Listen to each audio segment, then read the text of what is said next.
boa noite. A principal facção criminosa do país decidiu lavar o dinheiro do tráfico de drogas em um ramo de negócio surpreendente: brinquedos de pelúcia. Lojas em shoppings de São Paulo e da região metropolitana foram alvo de uma operação do Ministério Público. Era o que faltava. O dinheiro do crime organizado virou bichinho de pelúcia vendido em shopping centers. A investigação do Ministério Público de São Paulo resultou em uma operação de busca e apreensão em lojas de brinquedos em 2 shoppings na capital paulista e 2 na Grande São Paulo, um em Guarulhos e outro em Santo André.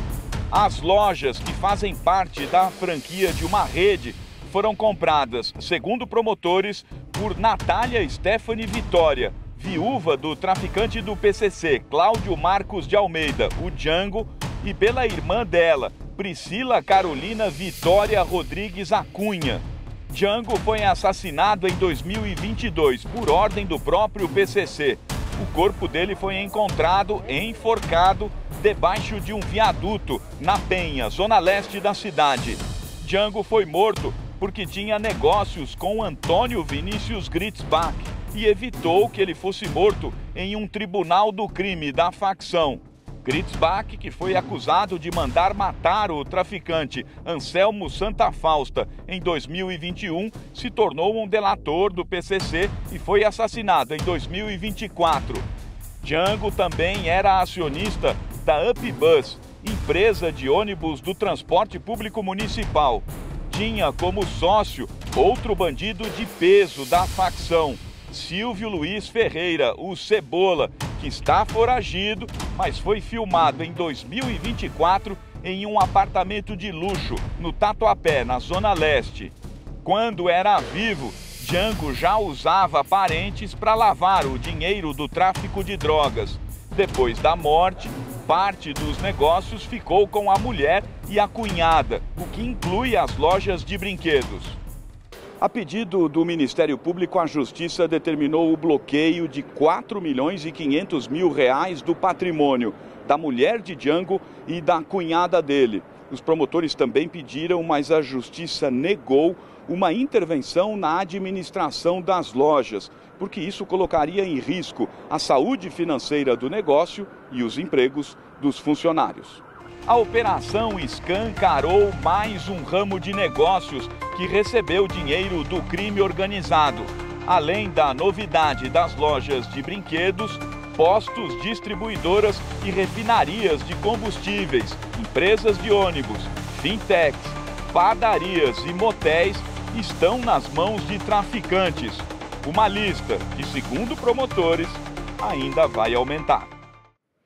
A empresa, dona da franquia de lojas, disse que colabora com as investigações, que a ação envolve exclusivamente as unidades franqueadas e que abriu sindicância interna para apurar os fatos. Nós não conseguimos localizar as defesas de Natália Stephanie Vitória e Priscila Carolina Acunha. Hoje é quarta-feira, 22 de outubro de 2025. Veja agora os outros destaques desta edição.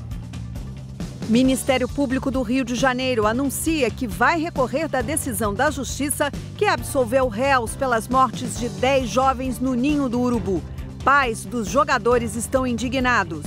Uma sensação de nós pais, todas as famílias, de ser um lixo.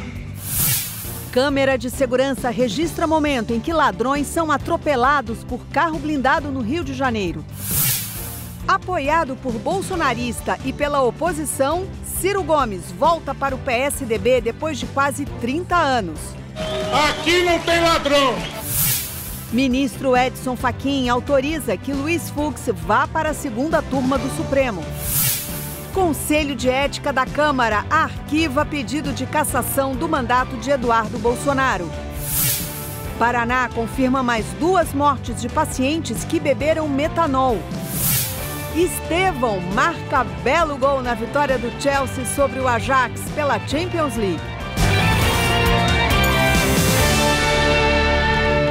Seja bem-vinda, você também muito bem-vindo ao SBT Brasil. Um influenciador de 45 anos foi preso nesta quarta-feira na Grande São Paulo, suspeito de aliciar crianças e adolescentes. Com mais de 1 milhão de seguidores em redes sociais, Capitão Hunter falava sobre jogos virtuais para jovens, mas escondido prometia presentes às vítimas caso elas enviassem fotos íntimas.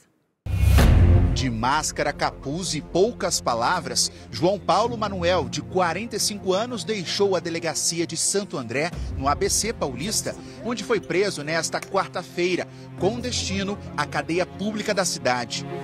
Não foi você então que mandou? Não, tudo bem. Não vai falar nada?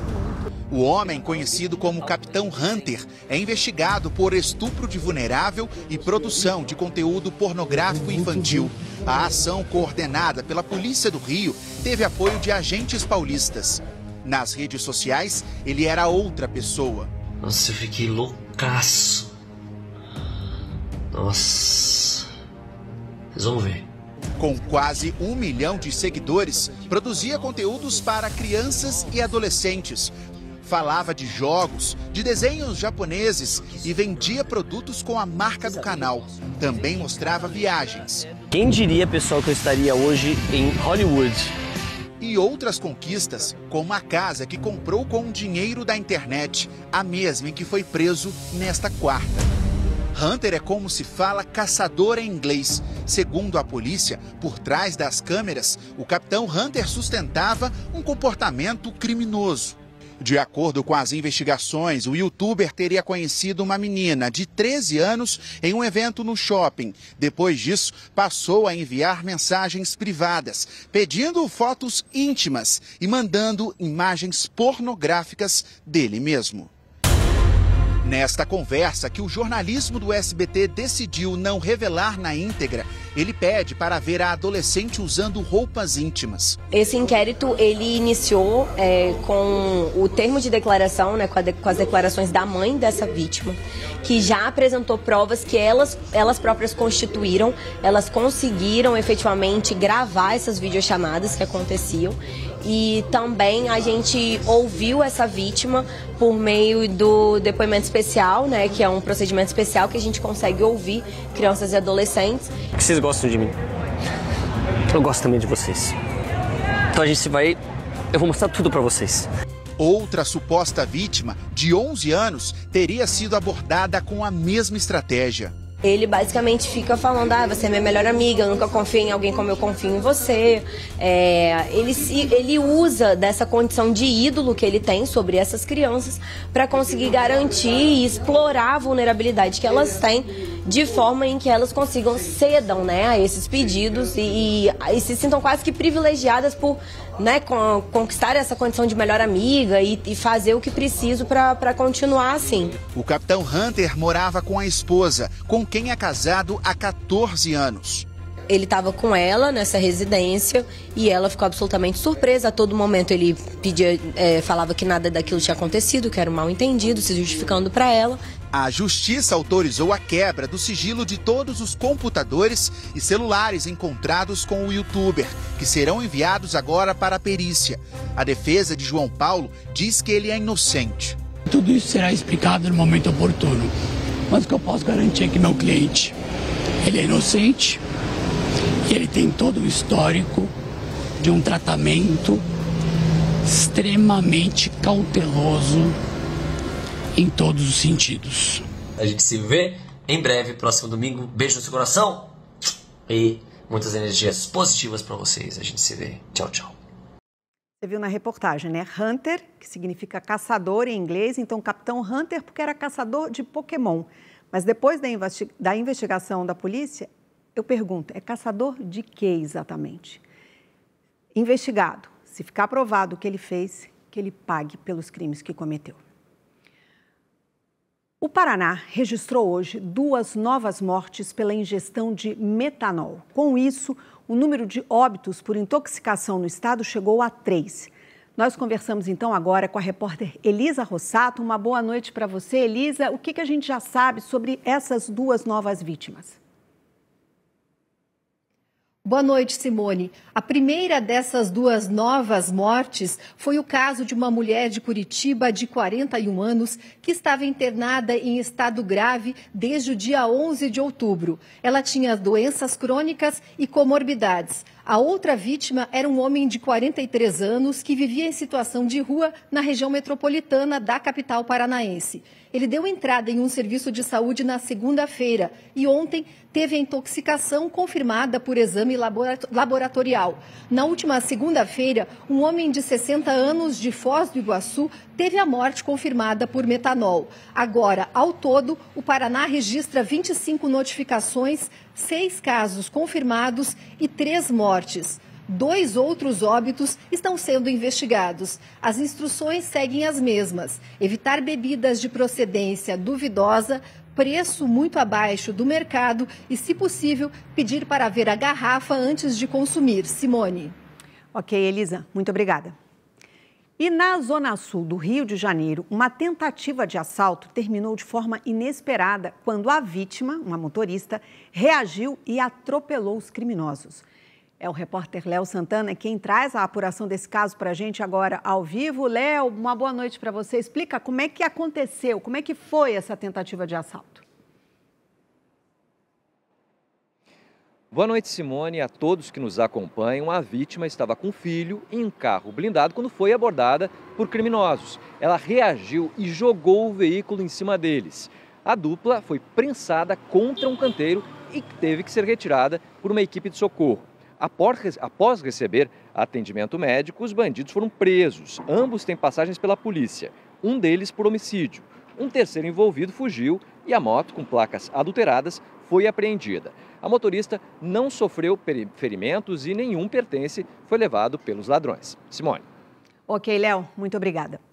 Agora, a guerra entre milicianos, ainda no Rio de Janeiro, provocou a morte de um jovem a caminho do trabalho. Os criminosos teriam atirado no rapaz achando que ele fazia parte de um grupo rival.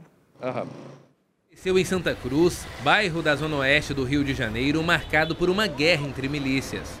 Na tarde de terça-feira, Lucas Antônio Menezes pediu uma corrida de moto por aplicativo até o trabalho em um supermercado, como mostra o recibo. Quem pilotava a moto era Luiz, mas eles não chegaram ao destino.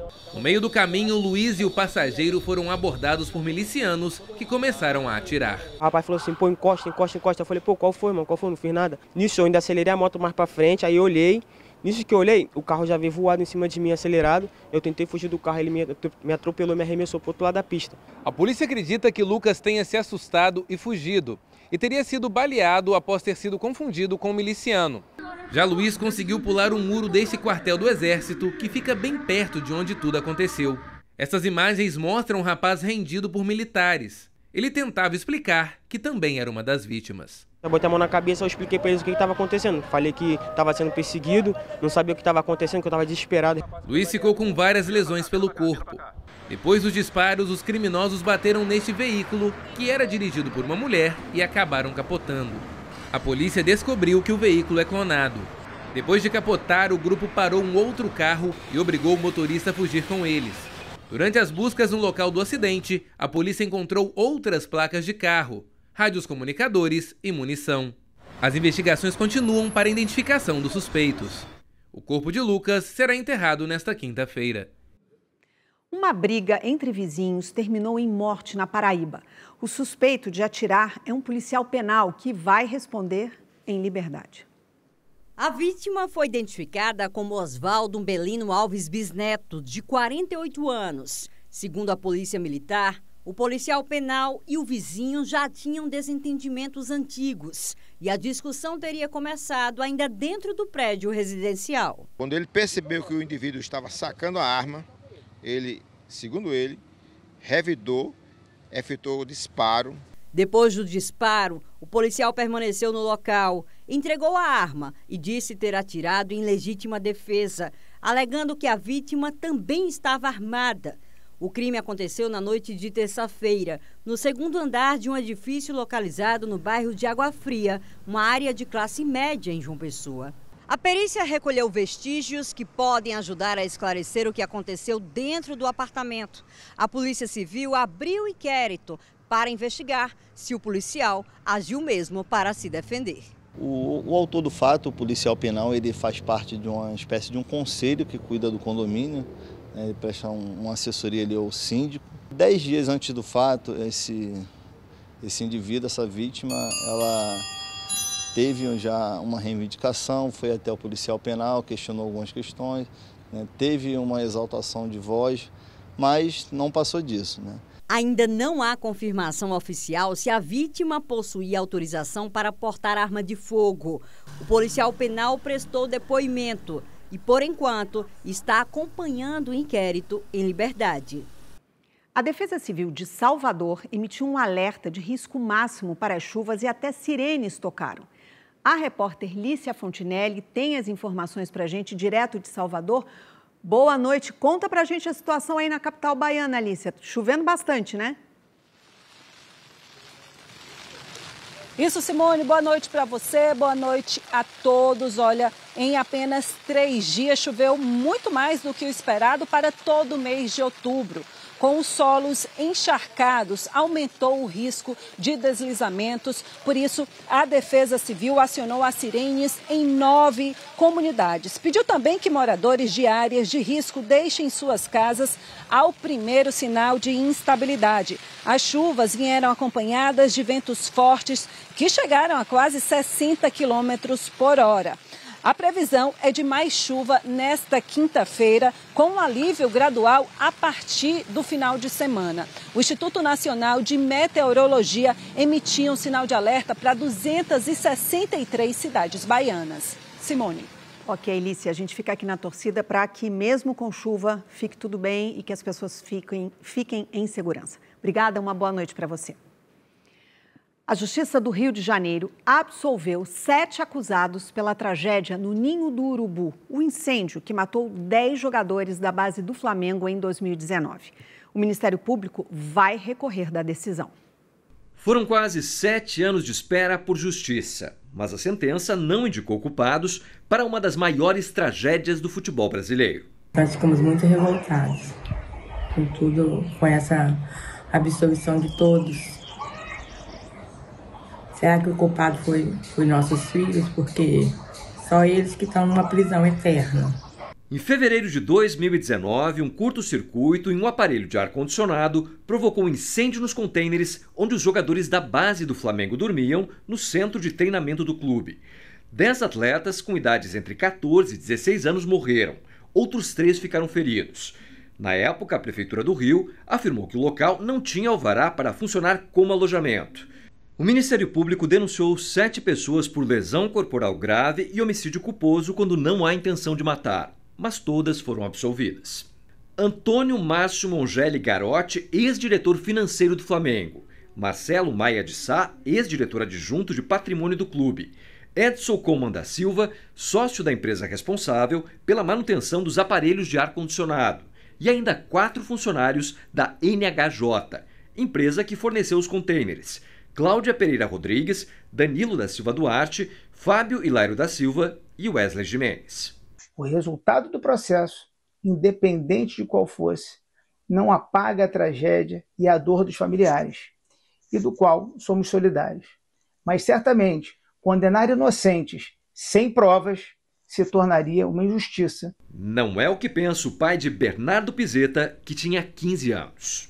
Recebemos a notícia com indignação, com muita revolta, com uma sensação de nós pais, né, todas as famílias, de ser um lixo, tá? Porque qualquer um pode fazer qualquer coisa e nada acontece. A gente quer responsabilização dessas pessoas. Alguém tem que ser responsável. O juiz responsável pelo caso destacou a falta de provas e citou o inquérito policial que teve resultado inconclusivo. Segundo o magistrado, não houve relação direta dos réus na instalação, manutenção ou falha do sistema elétrico no alojamento dos adolescentes no Ninho do Urubu.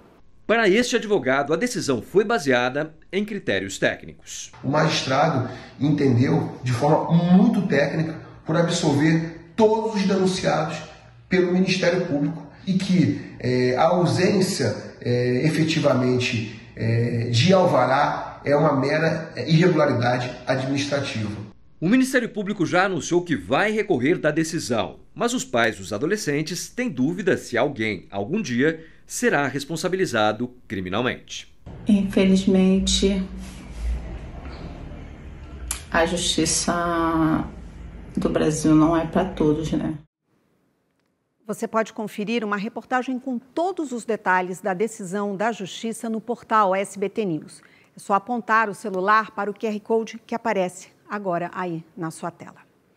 Bom, hoje nós temos o Mauro Betting aqui no estúdio. Infelizmente não é para falar de gols, nem de vitórias, mas para falar desse triste episódio. A impressão que dá, inclusive é a opinião dos pais, faltou pouco para constar ali que é como se não tivesse acontecido. De repente não morreu ninguém, não teve incêndio. Dentro do possível, boa noite, Simone. Inclusive o Darley, que é pai de uma das 10 crianças de 14 a 16 anos que morreram em 8 de fevereiro de 2019, num manifesto pungente e com equilíbrio que faltou também a mais alguém que borra as togas na justiça injusta brasileira, que eu digo até que não é injusta, é a justa. Assim como tem a amoralidade e a imoralidade, a nossa justiça ajusta a situação. Lembrando, em maio de 2018, as autoridades competentes do Rio de Janeiro multaram o Flamengo, aplicaram 31 multas, o Flamengo pagou 10, 21 ela não pagou, sobre o absurdo que eram aqueles containers dormitórios. Sim. Entre alguns dos absurdos, o fato de que num ambiente absolutamente isolado e seguro como o Ninho do Urubu, tinham grades que impediram que muitos pudessem sair durante a tragédia.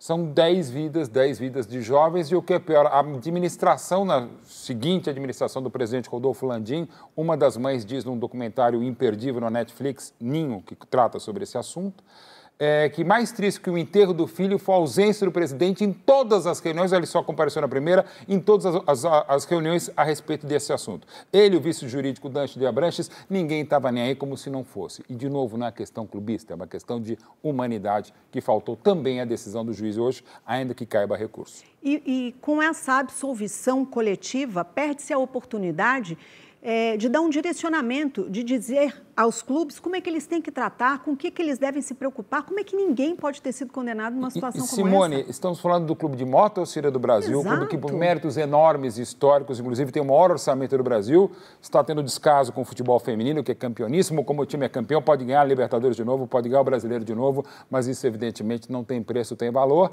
e infelizmente isso vale para todos os clubes, para Flamengo, para Palmeiras, que tem trabalhos maravilhosos, e qualquer questão envolvendo o esporte.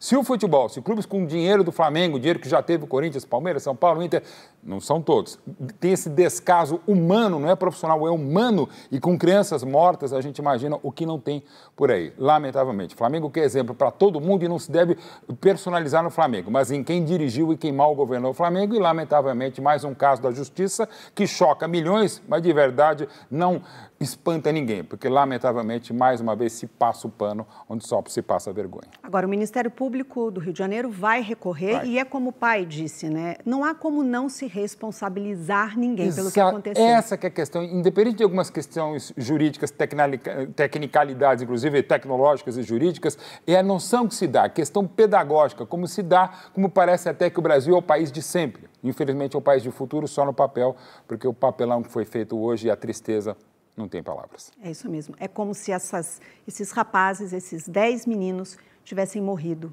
de novo agora. De novo, e infelizmente estão matando pessoas vivas da família mais uma vez. Porque se há uma palavra, quando se perde um pai, uma mãe, que você fica órfão, lamentavelmente não existe palavra e não temos palavras para falar quando os pais perdem os filhos. Ainda mais dessa maneira trágica, culposa ou dolosa, e ninguém faz nada, nem paga multa. É isso. Mauro, muito obrigada pelas informações, pela sua reflexão importantíssima. Boa noite, até o Arena SBT mais tarde. Até mais tarde. E com a vitória do Flamengo que vai ganhar do Racing. Dentro do campo, o Flamengo está muito bem. Tá certo, muito obrigada. Uma boa noite para você e bom trabalho depois. Obrigado. E agora vamos para Florianópolis, porque lá uma mulher morreu em uma academia após sofrer uma parada cardíaca. Quem tem mais informações é o repórter Cleiton Ramos. Uma boa noite para você, Cleiton. Bem-vindo. Boa noite, Simone, a todos que estão acompanhando, e já temos a identificação, viu, Simone? Elizabeth Pinheiro é o nome da vítima de 50 anos que faleceu dentro dessa academia. Segundo os bombeiros, ela teve uma parada cardiorrespiratória súbita dentro da academia. Os procedimentos de reanimação foram realizados, mas ela já estava inconsciente e sem sinais vitais.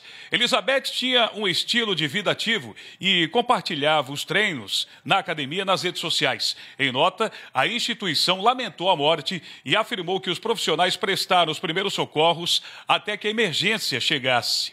Ainda não temos informações sobre o velório e enterro da vítima. E este não é o primeiro caso de mortes envolvendo pessoas que se exercitavam aqui em Santa Catarina nesta semana, viu, Simone? E os especialistas alertam que durante os treinos, se a pessoa tiver falta de ar, dores no peito ou tonturas, é necessário parar a atividade física na hora e procurar um atendimento imediato. Voltamos com você, Simone. E fundamental, Cleiton, que antes do início de uma atividade física, que a pessoa faça um exame médico para saber se está apta realmente a fazer esses exercícios. Muito obrigada, uma boa noite para você. E a seguir, Ministério Público da Itália dá parecer favorável à extradição de Carla Zambelli. E ainda, Atlético Mineiro empata com o Independiente del Valle e está a uma vitória da final da Sul-Americana. O SBT Brasil volta já já.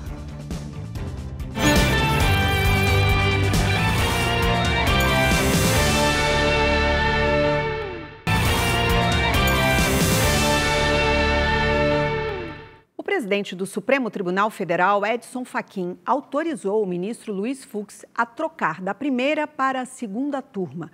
Mudança que pode influenciar no julgamento das ações penais da tentativa de golpe. Então, vamos para Brasília, vamos conversar com a Paola Cuenca, que explica os impactos dessa movimentação. Uma boa noite para você, Paola. Boa noite para você também, Simone. Para quem está nos acompanhando, olha, com essa autorização de transferência, Luiz Fux passa a ocupar a vaga que estava aberta na segunda turma por conta da aposentadoria do ministro Luiz Roberto Barroso. E essa efetivação, ela é imediata. Tanto é que na próxima terça-feira, a segunda turma já tem uma sessão de julgamentos marcada e o ministro Luiz Fux deve participar da análise desses casos. A questão é que o que não ficou definido ainda é se Luiz Fux vai poder, de forma excepcional, seguir julgando as ações dos núcleos da trama golpista na primeira turma. Ele havia se deixado disponível para essa situação ontem mesmo, quando pediu essa transferência de turmas, mas a decisão cabe ao presidente do STF, o ministro Luiz Edson Fachin, que ainda não bateu o martelo a respeito desse ponto. Eu lembro que agora Luiz Fux passa a integrar a turma que é presidida pelo ministro Gilmar Mendes, que nas últimas semanas tem feito críticas públicas a Fux por ter votado de forma favorável à absolvição do ex-presidente Jair Bolsonaro. Ou seja, Fux, que já estava isolado na primeira turma, nos julgamentos da trama golpista, pode ainda encarar alguma tensão com os colegas ali na segunda, Simone. Ok, Paola Cuenca, muito obrigada pelas informações. E o Ministério Público da Itália deu parecer favorável à extradição para o Brasil da deputada federal Carla Zambelli. Então, ainda vamos ficar em Brasília. Agora vamos falar ao vivo com o Murilo Fagundes, que tem outros detalhes. Uma boa noite para você, Murilo. Boa noite, Simone, e a todos. Olha, a manifestação do Ministério Público italiano foi divulgada pela Advocacia Geral da União, aqui no Brasil, que acompanha o processo de extradição da parlamentar. Carla Zambelli está detida no país europeu desde julho. A Corte de Apelação de Roma esperava justamente a manifestação do Ministério Público para marcar uma nova audiência e avaliar a possibilidade de envio da deputada ao Brasil. Porém, a última palavra sobre a extradição será do governo italiano. Eu lembro que Carla Zambelli foi condenada pelo STF em 2 casos diferentes. No primeiro, por invasão ao sistema do Conselho Nacional de Justiça, quando foi condenada a 10 anos de prisão. Logo depois, então, após essa sentença, que ela fugiu para a Itália. E no segundo caso, por ter perseguido e ameaçado com uma arma um homem nas ruas de São Paulo nas vésperas das eleições de 2022. Ela recebeu por esse crime a pena de 5 anos e 3 meses de reclusão. Segundo a defesa da deputada Carla Zambelli, ela está sofrendo perseguição e não teve direito à ampla defesa. Além disso, segundo a defesa, a AGU teve acesso à manifestação do Ministério Público antes mesmo dos advogados. Simone. Ok, Murilo, muito obrigada. O Atlético Mineiro está a uma vitória da grande final da Copa Sul-Americana, torneio que você acompanha aqui no SBT. No fim do jogo de ida, o Galo buscou um empate com o Independiente del Valle lá em Quito. Hulk no banco de reservas. Uma imagem que não combina com a história do ídolo do Galo. Aos 28 minutos do segundo tempo, ele entrou no lugar do Rony. Um pouco antes, Dudu tinha entrado na vaga de Bernard, para os dois juntos mudarem o destino da partida. Vamos ver o Dudu pro Hulk, vai Hulk, tá na cara do gol, pro Dudu, olha o gol do Galo, olha o gol do Galo! O gol já nos acréscimos deu empate para o Atlético Mineiro diante do Independiente del Valle. Um resultado muito comemorado, ainda mais depois que a equipe equatoriana saiu na frente, com este pênalti marcado dentro de campo pelo árbitro. Mesmo com a interferência do VAR, o juiz Carlos Betancourt manteve a decisão inicial, ao enxergar um toque de Juan em Mercado. Confirmamos penal, decisão final. No momento ele está na passada e o atacante acaba chutando o pé dele. Ele que foi atingido pelo Mercado. Se você for ver na imagem, eu tiro o pé para não cometer o pênalti. E o, não sei quem era o jogador dele, o cara dele chutou a minha perna e infelizmente foi isso aí. Cobrança autorizada. Na cobrança, Sornosa não perdoou. Sornosa! Gol dos caras. A altitude de 2.800 metros de Quito também influenciou. O Del Valle abusou dos chutes de fora da área. Alcífar, que isso? Só no segundo tempo, o Galo melhorou. Sampaoli mexeu no time. Foi premiado com um gol do alívio. Eles saíram do banco para salvar o Galo da derrota aqui no Equador. Hulk e Dudu. E agora querem ser ainda mais protagonistas na luta para classificar o time para a final da Copa Sul-Americana e também para afastar a equipe da briga contra o rebaixamento no Brasileirão. Deus é muito bom comigo, né? Nesses momentos especiais, acho que eu sempre venho marcando gols, né? É fruto do trabalho. Eu fiquei muito feliz hoje de poder entrar, poder contribuir ali com o passe para o Dudu. É um resultado muito importante, mas temos ainda 90 minutos agora para decidir em casa. Uma vitória simples na próxima terça-feira em Belo Horizonte garante o Galo na finalíssima da Copa Sul-Americana. Mas antes, tem um duelo importante no sábado contra o Ceará pelo Brasileirão, também em casa. Só 2 pontos separam a equipe da zona de rebaixamento. A massa atleticana depende do futebol do seu ídolo. A toda a torcida atleticana, toda a massa atleticana, que mesmo em minoria ali, mas vem nos apoiar. Agradeço todo o carinho, dizer que é recíproco esse carinho, esse respeito que eles têm por mim. Eu procuro ter no mínimo o dobro disso. E a seguir, será que o brasileiro se importa em comprar produtos ilegais? Uma pesquisa inédita vai trazer a resposta. E ainda, defesa de Bolsonaro tem até a próxima segunda-feira para apresentar recursos contra a condenação por tentativa de golpe. O SBT Brasil volta já já e eu te espero, hein?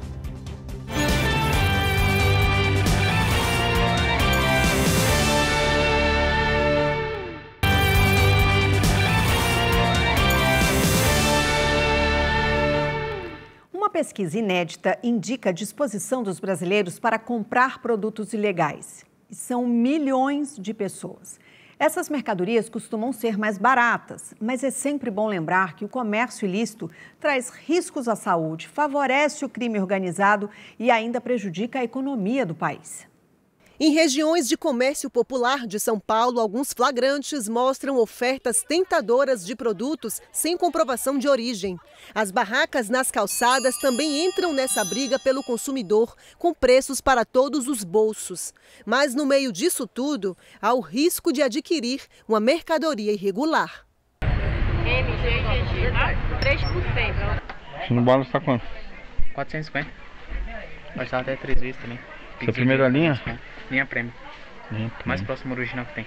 O hábito de consumir produtos ilegais faz parte agora de uma pesquisa inédita.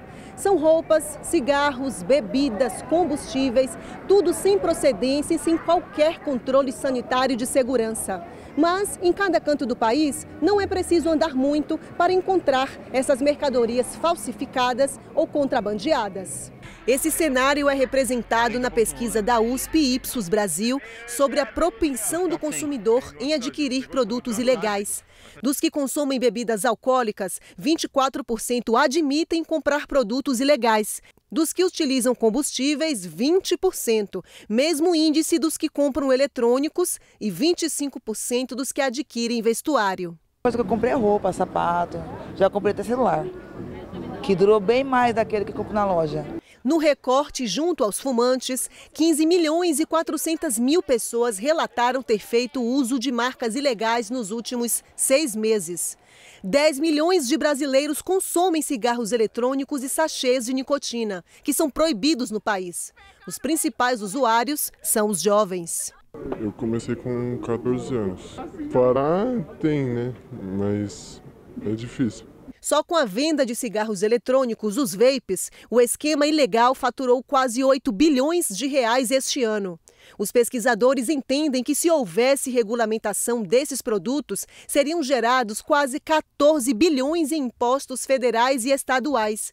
A melhor saída ainda é combater as vendas com investigação eficaz. A integração do processo de investigação, a inclusão principalmente da autoridade tributária e fazendária no processo de investigação desses mercados ilícitos. Esse mercado de 7 bi é gigante e, mais uma vez, está nesse processo de de captura pelo crime organizado e organizações criminosas tomando conta desse mercado. O tabaco já é ruim, o original, né? Que já faz mal para a saúde, barato ser caro. 3 pessoas foram presas em São Paulo suspeitas de participar do sequestro de um médico na região do Morumbi, bairro Nobre, da zona sul da cidade. Vamos então conversar com Vinícius Rangel, que tem outros detalhes. Vinícius, como é que foi essa ação da polícia para poder prender esses sequestradores? Olha, Simone, a ação ela foi muito rápida para conseguir prender essas 3 pessoas. Boa noite para você, boa noite para quem está com a gente também aqui no SBT Brasil. Olha, em poucas horas, a Polícia Civil conseguiu prender 3 pessoas, entre elas um casal. Todas são suspeitas, então, de sequestrar um médico aqui em São Paulo. Esse crime aconteceu hoje pela manhã e foi registrado na região do bairro do Morumbi. E as prisões foram feitas também na Zona Sul, no bairro do Capão Redondo. Segundo o delegado responsável pelo caso, os criminosos fizeram o médico refém dentro do próprio carro por algumas horas, viu? E obrigaram a vítima a fazer transferências bancárias via Pix.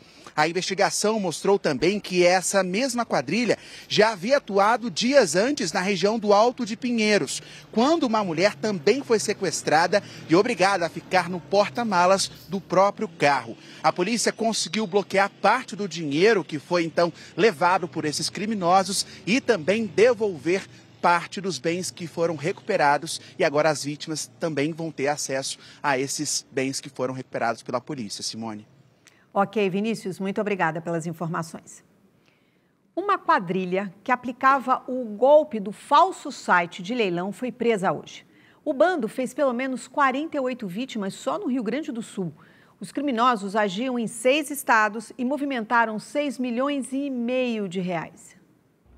A corrente de ouro era o símbolo da ostentação. O número 7, uma referência ao artigo 171 do Código Penal, estelionato. Nas redes sociais, o chefe do esquema exibia carros de luxo. O homem, de 32 anos, foi preso em São Paulo. A mulher dele chegou a movimentar mais de 2 milhões de reais na conta bancária em 5 meses. Desde a criação do site falso, com características muito similares ao site oficial, pessoas que impulsionavam esses sites, né, fazendo tráfego pago, fazendo com que esses sites estivessem no topo das pesquisas, para que mais vítimas fossem iludidas. 8 mandados de prisão preventiva e 30 de busca e apreensão foram cumpridos em São Paulo, Santa Catarina, Amazonas, Pará, Goiás e Rio Grande do Sul. A investigação começou depois que vítimas da quadrilha procuraram a polícia. Elas entraram em sites falsos de leilões para arrematar carros e outros bens. Pagaram, mas não receberam. Só no Rio Grande do Sul, 48 pessoas tiveram um prejuízo estimado em R$700 mil. Para tentar dar legitimidade aos sites, os criminosos exigiam até documentos para cadastrar os interessados. O professor de Segurança da Informação dá detalhes de como a falsificação é feita. Eles conseguem buscar características, né, da identidade do site para poder, então, criar uma espécie de clone, vamos chamar assim, de um site verdadeiro de leilão, pegar a identidade visual daquele site e colocar em um site falso. Vanderlei caiu no golpe do falso site de leilão ao tentar comprar um carro, um prejuízo de R$32 mil. Nós não trabalhamos com boleto, tá? Todos os pagamentos dos lotes são realizados via transferências bancárias TED. E quando faz a arrematação, a gente envia um PDF dizendo que foi aprovado, o próprio site às vezes manda, e eles fazem exatamente igual. É perfeito, eles fazem exatamente igual. Eu só caí porque eu já conheço isso, eu trabalho há muitos anos já nessa área, não no ramo de carros, sim no ramo de imóveis. Então, o golpe deles é perfeito. Um ano depois, ele ainda não conseguiu recuperar o dinheiro. Segundo as investigações, a quadrilha movimentou mais de R$6 milhões em contas de laranjas e em 7 empresas de fachada. Se a gente não tem tanta certeza, né, que a gente está transacionando com um site que ele é legítimo, então a gente utilize métodos de pagamento que permita a contestação depois. Outra recomendação é estar atento ao nome de domínio do site. Verificar com o Detran se aquele site é de fato um site credenciado e confirmar se são os mesmos caracteres que está escrito naquele link, né? Porque daqui a pouco você está acessando um site muito parecido, mas com um link diferente. O Ministério da Justiça e Segurança Pública enviou hoje ao Palácio do Planalto o projeto de lei antifacção.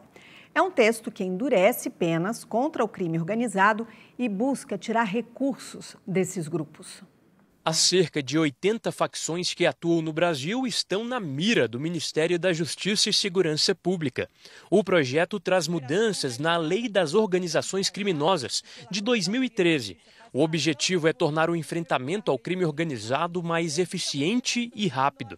O texto foi enviado pelo ministro Ricardo Lewandowski ao Palácio do Planalto e, se receber o aval do presidente Lula, será encaminhado ao Congresso Nacional. Nós estamos enviando um anteprojeto de lei, nós chamamos de antifacção, criando uma série de providências, sobretudo endurecimento de penas para combater, enfim, esse fenômeno altamente nefasto que preocupa os cidadãos brasileiros. A nossa ideia é ampliar e modernizar a legislação penal e processual para um combate mais eficaz às facções criminosas. O projeto prevê o aumento das punições. A pena máxima para a organização simples passa de 8 para 10 anos de prisão. O agravamento pode chegar ao dobro quando há envolvimento de crianças ou adolescentes, participação de funcionário público, conexão entre facções, uso de armas de fogo ou explosivos e quando a ação resulta em morte ou lesão de agente de segurança pública. O texto também cria o crime de organização criminosa qualificada, com pena de 8 a 15 anos de prisão para quem exerce domínio de territórios ou atividades econômicas usando violência, coação ou ameaça. Nos casos mais graves, como homicídios cometidos por ordem de uma facção, a pena pode chegar a 30 anos. Em ambos os casos, o crime é considerado hediondo, inafiançável e sem possibilidade de indulto ou anistia, e o cumprimento da pena deve começar em regime fechado. Além de endurecer as penas, o projeto traz inovações, como permitir a infiltração de policiais e colaboradores nas facções e estabelecer mecanismos mais rápidos para bloquear contas, confiscar bens e assim descapitalizar o crime organizado.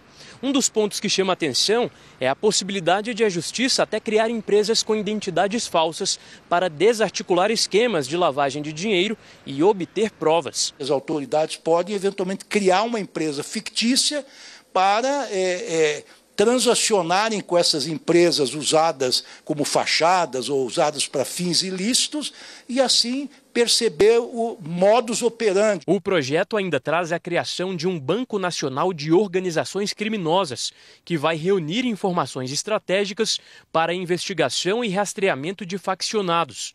No sistema prisional, o texto permite o monitoramento de encontros entre presos e visitantes, com captação de áudio e vídeo, desde que haja autorização judicial. O ex-ministro Ciro Gomes oficializou hoje a volta ao PSDB após quase 3 décadas. O ato de filiação no Ceará foi marcado por críticas ao PT. Ciro chegou acompanhado do ex-senador Tasso Gereissati, que anunciou o novo aliado político como presidente do diretório estadual do PSDB. Durante discurso, Ciro minimizou as desavenças passadas, inclusive com o deputado bolsonarista André Fernandes, presente no evento. Eu quero dizer muito obrigado pela honra de estarem aqui partidos com quem eu alimento muitas afinidades, do Ceará para frente é quase tudo afinidade, e algumas desavenças que nós vamos amadurecer fraternalmente. Eu estou falando de ti, André Fernandes, esse jovem talento.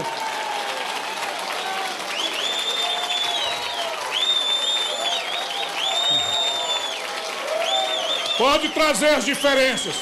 Vamos ver quem tem moral para encarar essa discussão. Aqui não tem ladrão. Ciro ainda comparou a aliança com o PSDB com a chapa Lula-Alckmin nas eleições de 2022. Quando agora, mais recentemente, o Lula quis se eleger, quem ele chamou para ser o vice? Geraldo Alckmin, fundador do PSDB, agora é socialista.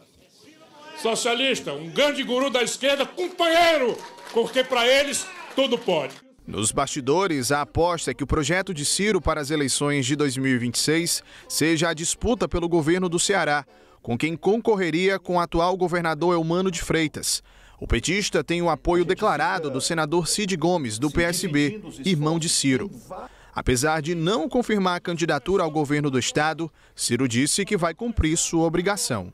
Antes de definir uma candidatura, nós precisamos preparar um projeto para o futuro do Ceará.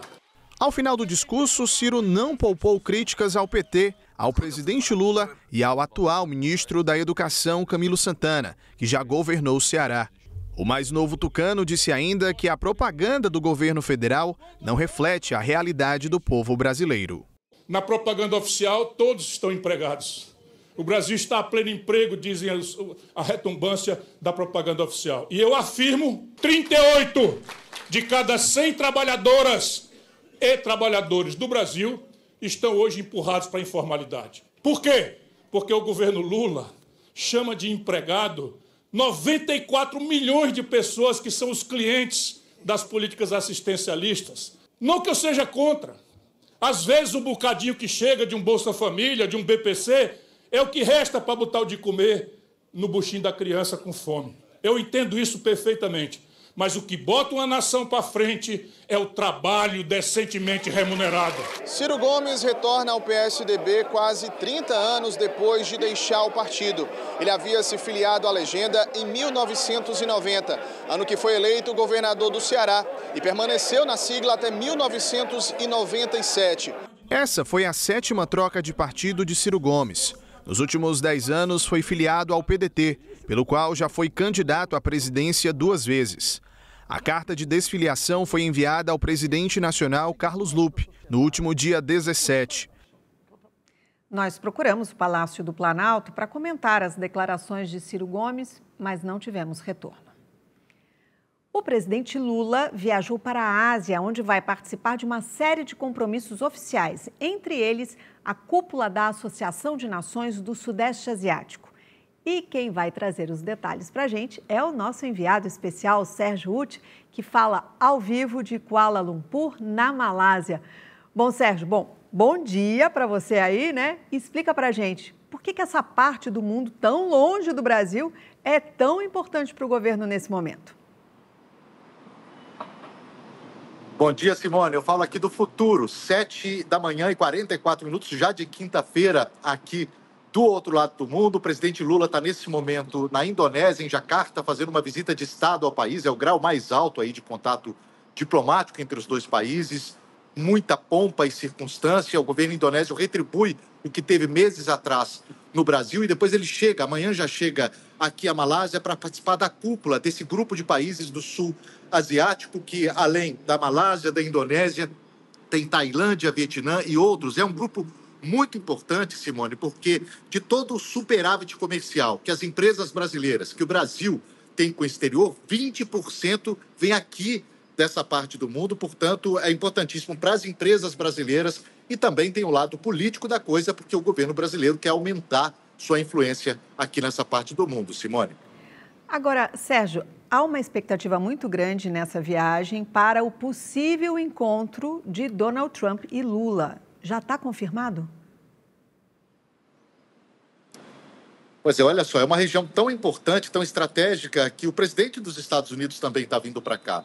Oficialmente, esse encontro ainda não está confirmado, mas nos bastidores já há muitas pessoas que dão esse encontro como certo. O governo brasileiro trabalhou para que esse encontro não acontecesse na Casa Branca, por exemplo, porque colocaria o presidente brasileiro numa situação muito vulnerável, ali no lugar onde tantos presidentes já passaram, não tiveram bons momentos. Aqui, um território neutro. Pode ser que esse encontro aconteça no domingo. O presidente tem uma janela ali no domingo à tarde, vai ser madrugada aí no Brasil. A dúvida seria, ficaria esse papo apenas na questão das tarifas, Simone, ou partiria também um pouco para a questão política, já que no início essas tarifas foram impostas sob a justificativa de que o ex-presidente Bolsonaro estaria sendo maltratado pela justiça brasileira. Isso vai ser tratado na primeira reunião entre o Marco Rubio e o nosso chanceler, o Mauro Vieira. Essa história não entrou na pauta, mas pode ser que entre aqui no encontro entre Lula e Trump, caso isso se confirme. Os sinais são todos de que isso vai mesmo acontecer, viu, Simone? Ok, Sérgio, uma boa quinta-feira para você aí e uma boa cobertura. E por 11 votos a 7, o Conselho de Ética da Câmara decidiu arquivar o processo que pedia a cassação do mandato do deputado federal Eduardo Bolsonaro pela atuação dele nos Estados Unidos. O resultado foi celebrado pelos deputados da oposição. Quero aqui agradecer os colegas que votaram favoravelmente, em especial os líderes de partido de centro, os presidentes de partido de centro, mostrando mais uma vez que a esquerda não tem base de sustentação na Câmara dos Deputados. Os parlamentares acompanharam o relator do caso, delegado Marcelo Freitas, do União Brasil, que pediu o arquivamento da representação. E esse Conselho de Ética não tem o condão de atuar como um verdadeiro censor das palavras ditas no Brasil ou no exterior. E aqui deixo claro que nesse momento não é possível aferir a quantidade de faltas efetuadas pelo deputado Eduardo Bolsonaro. A sessão foi marcada pela troca de acusações entre parlamentares favoráveis e contrários a Eduardo Bolsonaro.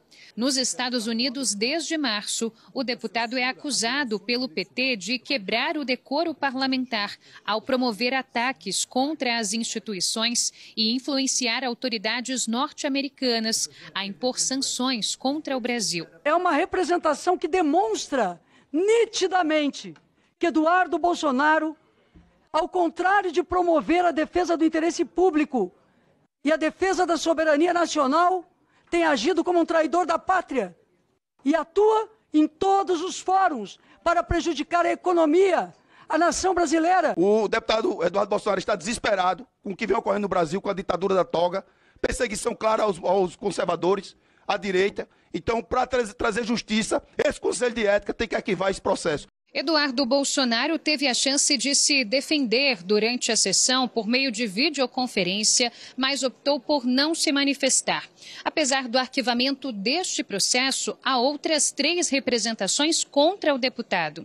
A expectativa é que até sexta-feira o presidente da Câmara decida se vai juntar ou não esses requerimentos, para que também eles possam ser votados pelo Conselho de Ética. Após a derrota, o líder do PT na Câmara disse que vai recorrer para que o caso seja analisado no plenário da Casa. São necessários 58 assinaturas.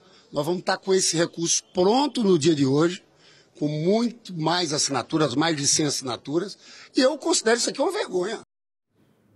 A defesa do ex-presidente Jair Bolsonaro tem até a próxima segunda-feira para apresentar ao Supremo Tribunal Federal os recursos contra a condenação por tentativa de golpe de Estado. Se fosse um livro, o documento que registra o resultado do julgamento do ex-presidente e outros 7 réus seria mais ou menos como esse.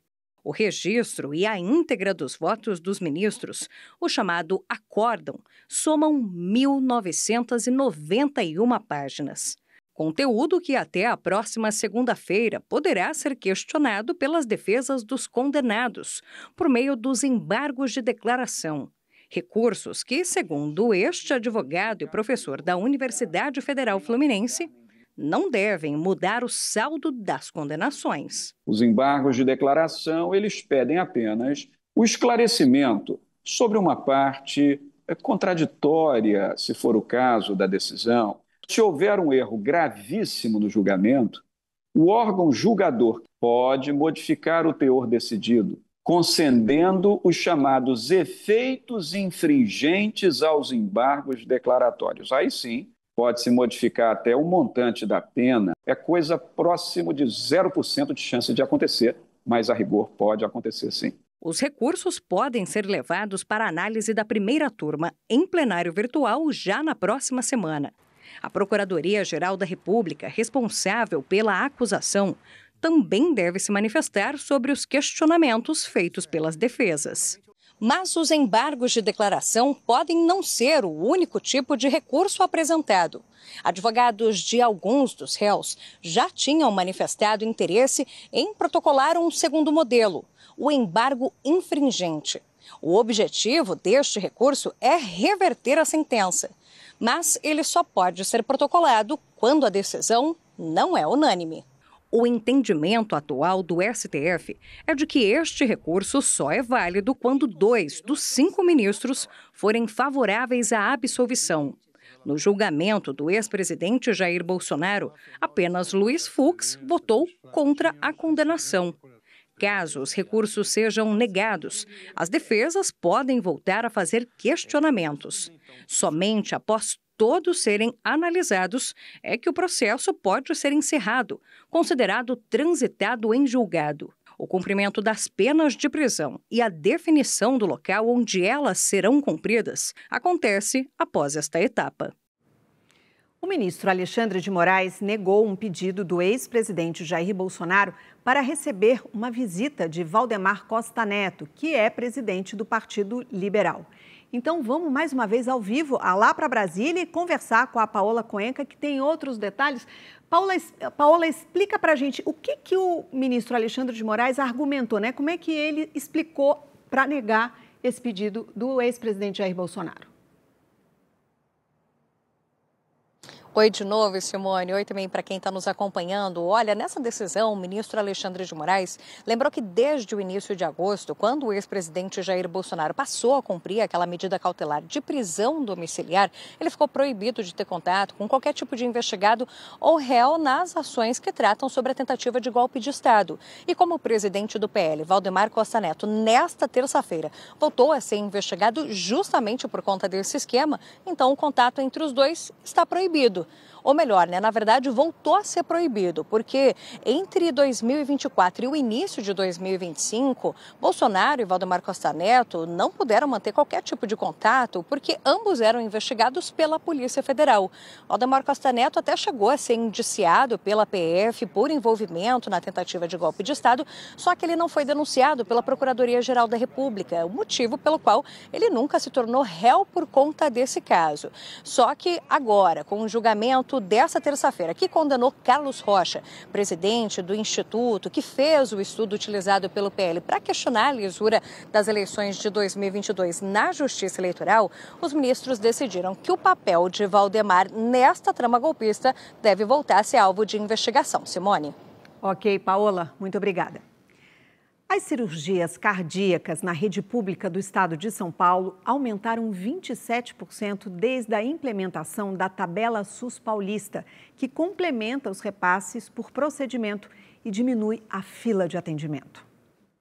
Medo. foi o que seu Edson sentiu quando recebeu a notícia de que precisaria operar o coração. Você sabe quando você sai de casa e pensa que não vai voltar para casa mais?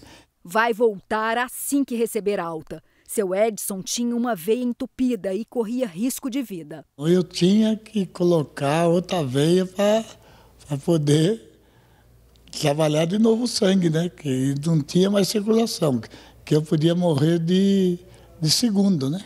A cirurgia foi no Hospital Dante Pazanese, que só atende pacientes do Sistema Único de Saúde, única opção para a maioria dos brasileiros. Hoje em dia, os planos de saúde estão muito elevados. Graças a Deus eu tive essa oportunidade de estar passando por esse processo. Ciro tem histórico na família. Já perdeu 4 parentes que sofriam de doenças cardíacas. Aos 46 anos, acabou de ter implantada no coração uma válvula mecânica nova. Foi desentubado recentemente. A válvula estava assim, ela funciona de extraindo e fechando. Extraindo e fechando, mas uma não estava funcionando. Então, essa uma não está funcionando. Estava inchando meu coração. Os procedimentos pelos quais Ciro e seu Edson passaram são caros e ainda demandam internações em unidades de terapia intensiva. O que ajuda e muito é a tabela SUS paulista, criada pelo governo do estado de São Paulo há quase 2 anos, para repassar um valor extra ao da tabela do Ministério da Saúde, como explica o diretor técnico do hospital. Construção de uma UTI vascular. Os equipamentos que foram investidos nos 42 leitos que o Estado de São Paulo, através da sua Secretaria de Estado da Saúde e o governo do Estado investiram aqui nos 42 leitos, todos os equipamentos, as camas, os monitores, tudo de última geração, foram aqui implementados com os valores recebidos do SUS paulista. O valor pago pela cirurgia, conhecida como ponte de safena, por exemplo, na tabela SUS paulista é 80% maior que o da tabela do Ministério da Saúde. Já o implante de marca-passo, que recebe pouco mais de R$2.000 de repasse do governo federal, pelo SUS paulista, o valor é 3 vezes maior. Numa cirurgia para a correção de um defeito congênito no coração, realizada em crianças e adolescentes, o reembolso do governo federal é de cerca de R$ 9.100. Pela tabela SUS paulista, chega a quase 29 mil. Isso favoreceu que as instituições fizessem mais exames, mais cirurgias e atendessem melhor a nossa população. E é dessa forma que nós vamos dando velocidade às filas e dando previsibilidade para quem está numa fila, saber que dentro em breve será chamado.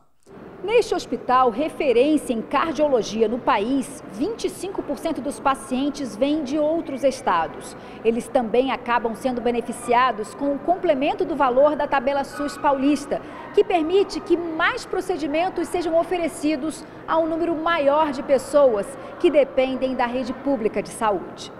Todo mundo sai ganhando, principalmente os pacientes, como o seu Edson e Ciro, que estão aqui hoje porque receberam uma segunda chance. A minha maior vontade é o que eu estou fazendo agora, foi buscar viver. Nascer de novo.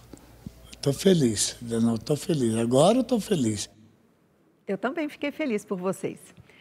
A ministra do Meio Ambiente, Marina Silva, negou que pressões políticas interferiram na liberação da pesquisa que pode permitir a exploração de petróleo na bacia da Foz do Amazonas.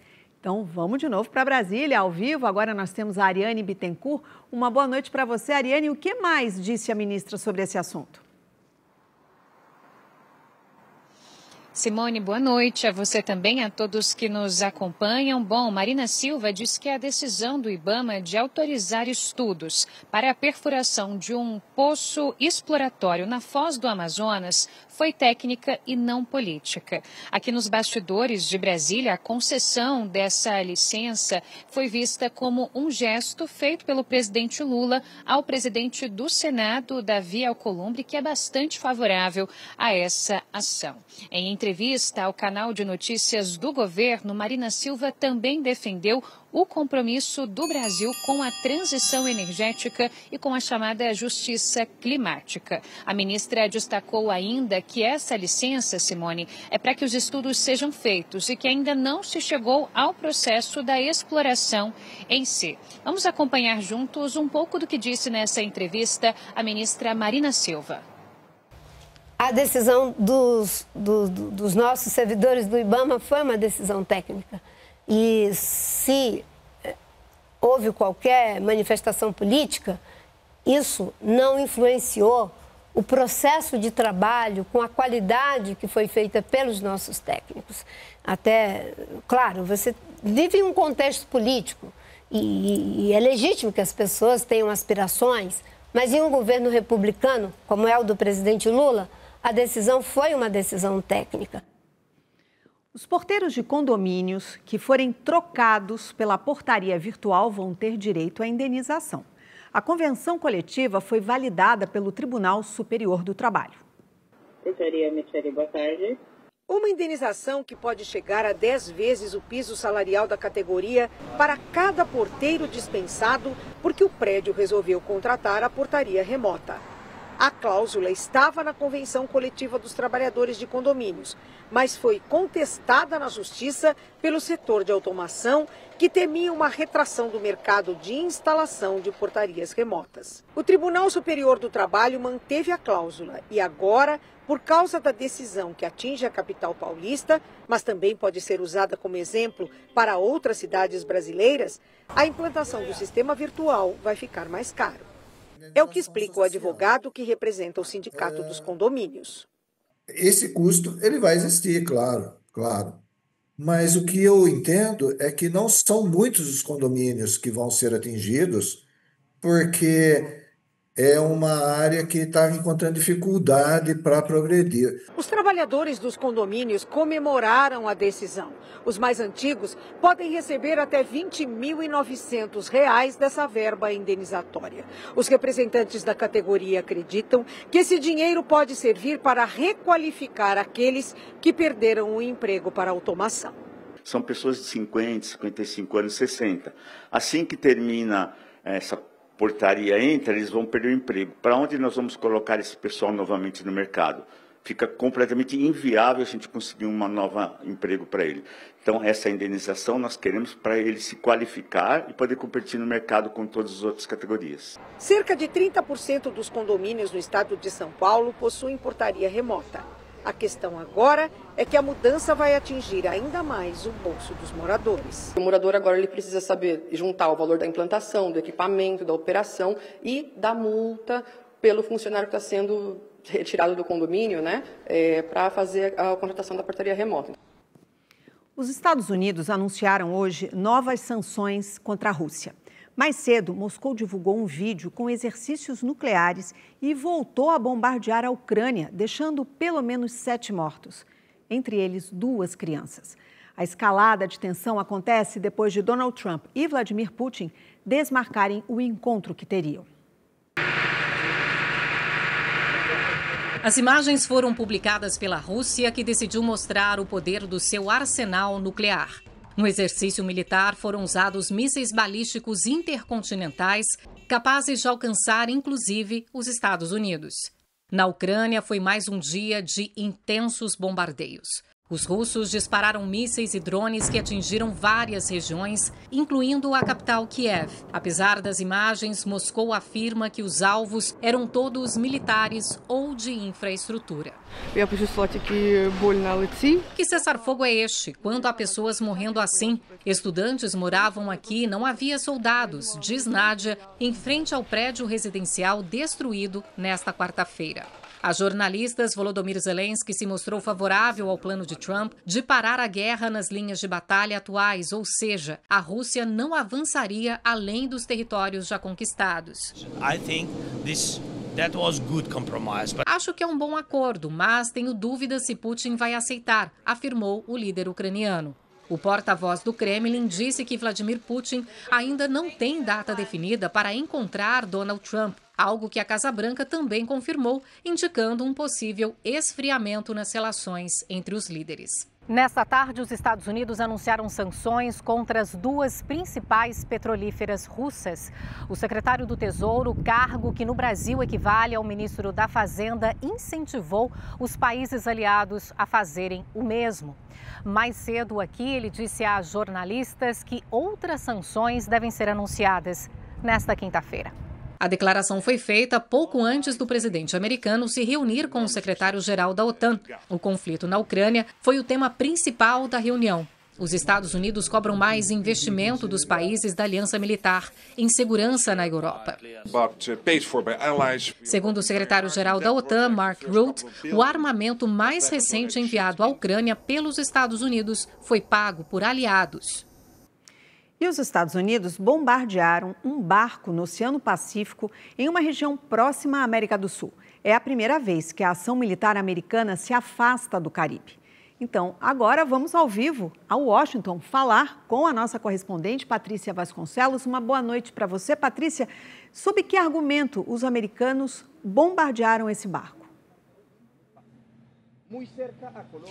Boa noite, Simone. Boa noite a todos. O mesmo argumento de sempre, usado nas últimas vezes, que esse barco transportava drogas que entrariam aqui nos Estados Unidos. 2 pessoas estavam a bordo, Simone, e morreram.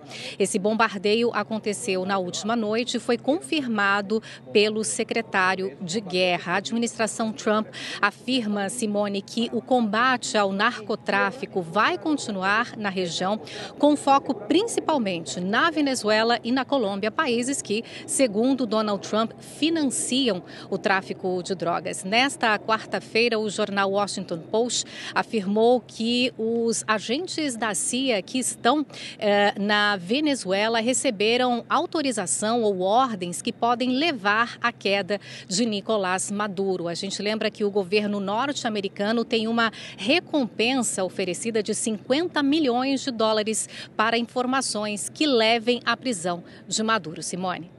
Ok, Patrícia, muito obrigada e uma boa noite para você.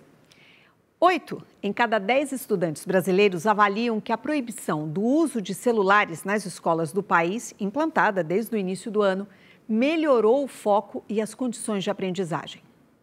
Antes da proibição, a Júlia e o Júlio ficavam com a cabeça em outro lugar. Eu me enfiei numa caixinha onde eu tinha medo de tudo e de todos. Eu fiquei chateado que eu uso muito celular. Eu acordo mexendo celular, eu durmo mexendo celular. Eu acho que eu tenho até a dependência celular. Os estudantes desta escola pública na Zona Sul do Rio não eram os únicos a viver essa realidade. Era bem complicado, muita resistência e eram muitas caixas que a gente tinha que pegar para recolher toda hora os celulares nas salas de aula, que eles não aceitavam de jeito nenhum. Mas a retirada dos aparelhos teve vários benefícios. Um estudo feito com apoio da Universidade de Stanford, na Califórnia, mostrou avanços tanto em matemática quanto em português. Na prática, foi como se os estudantes tivessem ganhado um bimestre a mais de aprendizado após o primeiro ano do decreto no Rio de Janeiro. Celular é bom, só que na hora certa. O que no início causou estranhamento, agora é visto com naturalidade. A maioria dos estudantes se adaptou bem e já nem reclama mais da falta do celular, nem mesmo na hora do intervalo. Se antes era comum ver muitos com os olhos vidrados nas telas, hoje o pátio voltou a ser lugar de alegria e diversão. E o outro resultado positivo é que os casos de bullying diminuíram. Esse aluno que está excluído, quando os amigos estão ali usando a rede social na hora do recreio, isso gera bullying, isso gera um processo de exclusão. A partir do momento que tem um freio de arrumação, a gente passa um recado claro. Escola é local do aluno estar estudando, concentrado, brincando, interagindo e não ficando na conexão do celular. Em todo o país, depois da restrição, os alunos passaram a prestar mais atenção nas aulas. No ensino fundamental, a mudança foi ainda mais expressiva. Quase 90% dos estudantes demonstraram melhora na concentração. Ainda assim, a ausência dos aparelhos trouxe novos desafios, Como superar o tédio, relatado por quase metade dos alunos do ensino fundamental. O que para educadores pode ser só uma questão de exercitar a paciência e a criatividade. Agora eu tenho mais amigos, eu tenho um novo mundo muito maior do que eu pensei que fosse. Subiu para 7 o número de mortes por intoxicação por metanol no estado de São Paulo. A última vítima confirmada era um homem de 25 anos da cidade de Osasco, que morreu em 23 de setembro, segundo a Secretaria Estadual de Saúde. 18 casos seguem em investigação. 21 pessoas ficaram feridas depois que o teto da Secretaria de Educação do município de Chaval, no Ceará, desabou. 2 vítimas foram resgatadas pelos bombeiros em estado grave. Até o momento, as causas do acidente não foram divulgadas. Em nota, a Prefeitura de Chaval informou que vai investigar o que causou o desabamento. As autoridades locais prestaram solidariedade às vítimas e agradeceram às cidades vizinhas que apoiaram o resgate dos feridos. E o garoto Estevão, hein? Marcou o primeiro gol dele na Champions League. Estevão também foi titular do Chelsea na goleada por 5-1 sobre o Ajax em Londres.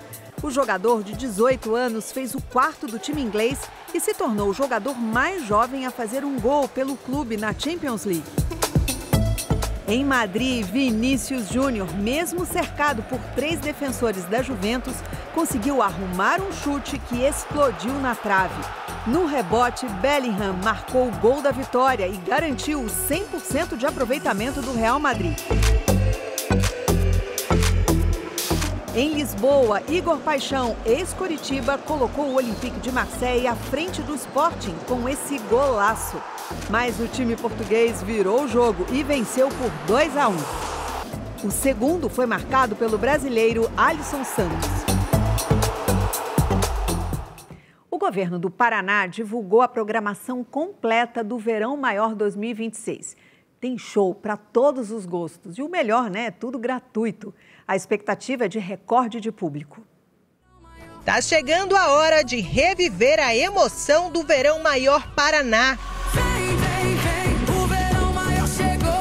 As praias de Matinhos e Pontal do Paraná vão sediar a maior programação da estação mais quente do país. Serão 39 shows ao longo de 5 finais de semana.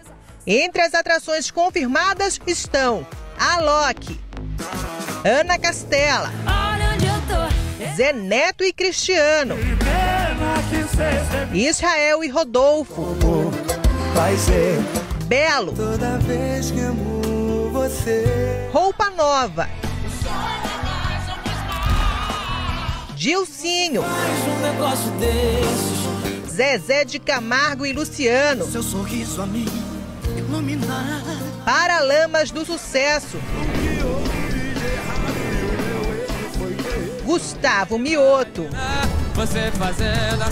Foram confirmados 2 shows internacionais e estão previstas 2 atrações surpresa. A gente tem uma expectativa desse ano de chegar entre 2 e 2,5 milhões de visitantes, sempre com o objetivo, né, de gerar emprego para o nosso litoral, fazer girar a economia local, fortalecer o comércio local e apresentar, né, para os turistas as belezas que o nosso litoral tem, que são maravilhosos como outras regiões do Brasil. Agora é contagem regressiva. Com a divulgação dos nomes dos artistas, a expectativa é para a chegada do Verão Maior Paraná 2026. A programação, com muita música e diversão, começa no dia 9 de janeiro e vai até 8 de fevereiro. Os shows também terão transmissão ao vivo do SBT. Mais um ano que o SBT, com muita alegria, apoia o Verão Maior Paraná. É um evento maravilhoso, que ele reúne toda a alegria do povo, toda a energia, a cultura, e a gente vai poder ter a oportunidade de transmitir para todo o Brasil. Serão 5 shows, toda sexta-feira, às 10 da noite, no SBT. Ano passado eu tive o privilégio de embarcar nessa jornada e foi uma experiência tão incrível que eu pedi bis. E você, perdeu ou quer rever alguma reportagem? Tá tudo lá no nosso canal, no YouTube e também no nosso site, o sbtnews.com.br. Você fica agora com a novela Amar. Muito obrigada pela sua companhia, uma ótima noite. A gente se vê amanhã. Tchau.